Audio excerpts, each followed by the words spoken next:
get a different cord. Hey! Hi, this is Dave. This is Dave Explains. Gosh, I guess you kind of caught me here. I am actually setting up the time lapse so that I can. Oh gosh, that light's got to be bothersome. I'm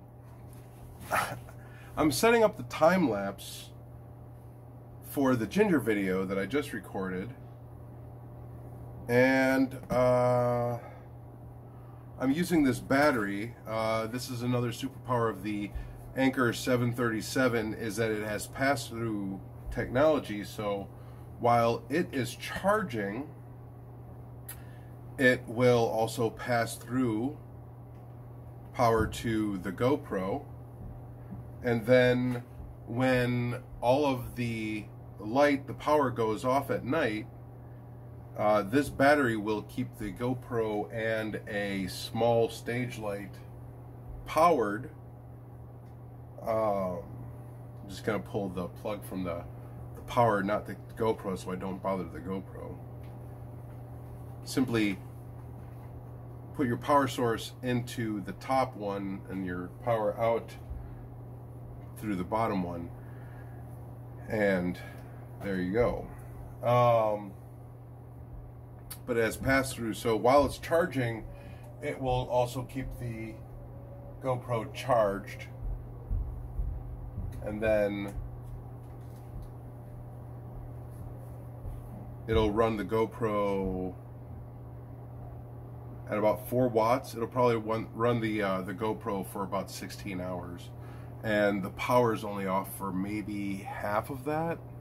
Plus the GoPro also has its own battery, and that's really important too, because there would be a momentary shutoff where the battery might stop and stutter for a second before it starts to power off the battery and stops taking power from the power source. So really important for that. The stage light also has its own, but I guess I grabbed a micro USB and not a USB type C to charge the stage light, so, or the accent light. I basically just want a light source going on so that the time lapse isn't pointless for 8 hours. I guess that kind of goes into, I guess we can, that's what I really was surprised to see. I really wanted to talk about was that, you know, why did I pick a grow tent? You know, I could have just done off the sunroom and everything. We have a dining room, a den with a big window that faces south, which is important from the northern hemisphere because that's where the sun is. And I've done that before, and the plants have done pretty decently. I downloaded I can't look at it because it's on the phone, which I'm using for recording. I downloaded a grow light sensor tester app on the phone, and even though it's coming into fall, the days are getting shorter and all this other stuff, and you'd think that the sun would be less intense, on a semi-cloudy day in the morning without directly getting sun in, I was still getting way more light than these lights can generate, which is also why I am looking forward to this upcoming Prime Day, because, you know, I can get more lights, better lights possibly even, because these are only like 1 foot, and I think what I'm going to do is I'm going to transfer them to underneath these shelves, or I might even be looking at buying another shelf. I'm looking at bamboo. Metal ones seem to be more expensive, and they are more structurally sound, I guess. The problem that I have with this is that they warp over time. They get rusty. They are usually impossible to clean. I'm going with bamboo. It's cheaper, it's more sustainable. I think it has a nicer look. That's pretty much it. But why did I, and I could also fit it into the grow tent as well. But that's why I like the grow tent, is I wanted something where I can control the environment completely. I didn't want there to be the ability to have a lot of bugs in here without being able to find some way of controlling it, and then I'm controlling a small area. I really like the reflective surface because it'll reflect a lot of light around, so no matter what, the plants are going to get some kind of light.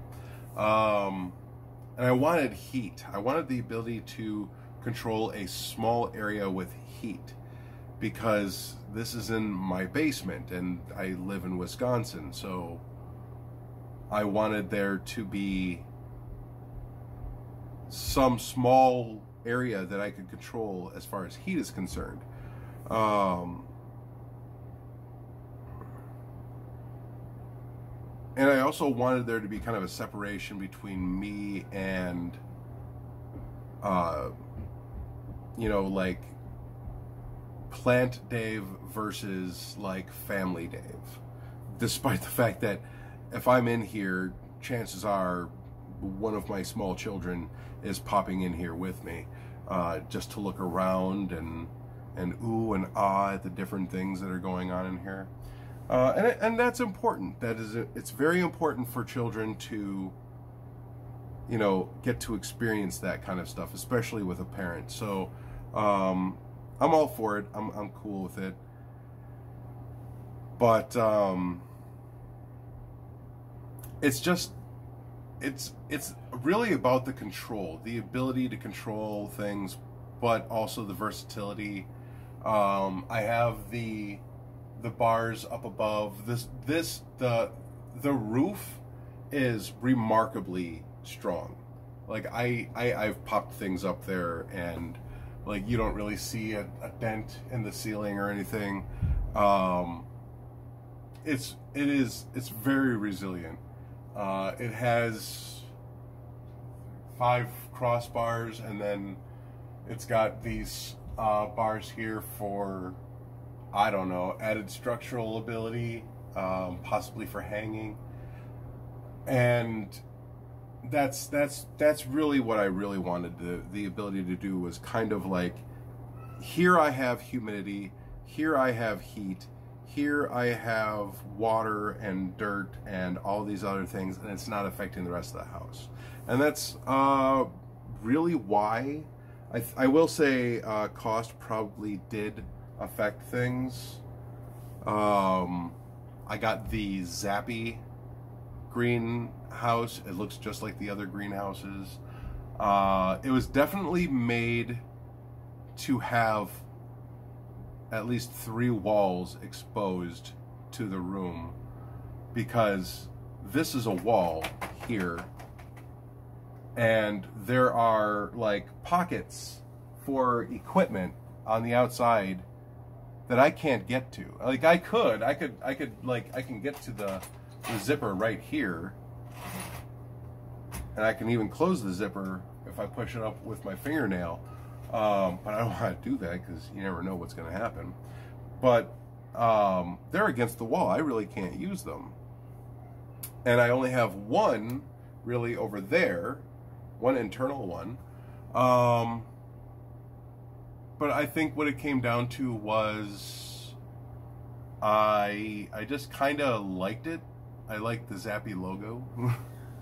I think it was really strong. I like the bottom here. The floor is basically it's a tarp that's folded up to become kind of a bowl, so that, you know, it's leak proof. The water's got to go up about a good 7 inches before it'll ever go over. And for water to get into here to that level, I'd have to be bringing it in, and that's not going to be happening.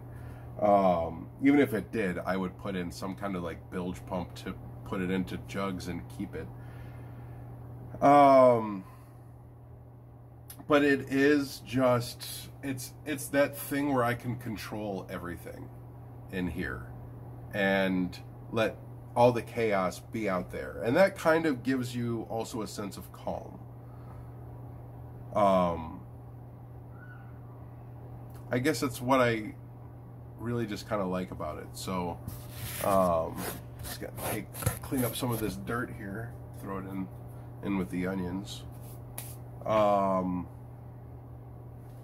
But I guess that's why this was right for me. And for $100, $120, a grow tent is a great idea. I'm not gonna lie though, all your artificial stuff like bringing in fans to control the temperature and humidity in here and the airflow, because you know plants breathe. They breathe the opposite from us, but they do breathe. So it was really important to kind of like get all that stuff in there, and that's going to add to your costs. I'm probably about $300 in, if I include pots, seating trays, lights, the tent, some supplies. You know, I've got more seeds coming in.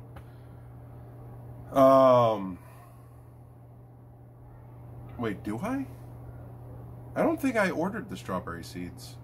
I think I just took the ones that I have, and I found out that you're supposed to put them in a freezer, which I didn't make a video about. Freeze your seeds for a month for strawberries, and then probably blueberries too, which I have some blueberries. They actually came from frozen from Michigan, so I need to separate out those seeds and see what comes of them, really. Yeah, it's the ability to do this stuff is just, it's all around you. And that's actually another reason why I wanted the grow house, now that I think about it, was fruit. Because, you know, you grow your fruit outside, you've got to deal with slugs and bugs and birds and everything else. In here, I might have a few little flies in here, but if they go anywhere too close to that hose back there, they get sucked out, chopped up by the fan. And honestly, this has been up for over a month. I see one little tiny little fly that I think came in with some dirt that I brought in from outside. So it's, you know, I'm able to mitigate all of that stuff, and it's really important to me that, you know, I can grow fruit in here all winter long, and I'm not having any issues. That's my top reasons for getting a grow tent is, you know, less bugs, more control, more separation and everything. I think it's a really good way to start gardening if you really want to. We have a very small window for growing here in Wisconsin. So I think come spring you're going to see a lot of seed starting down here, because I am planning on expanding outside for some raised beds, and I don't know, I just kind of I'm enjoying the simple things about growing. Anyway, I gotta go. Pumpkins.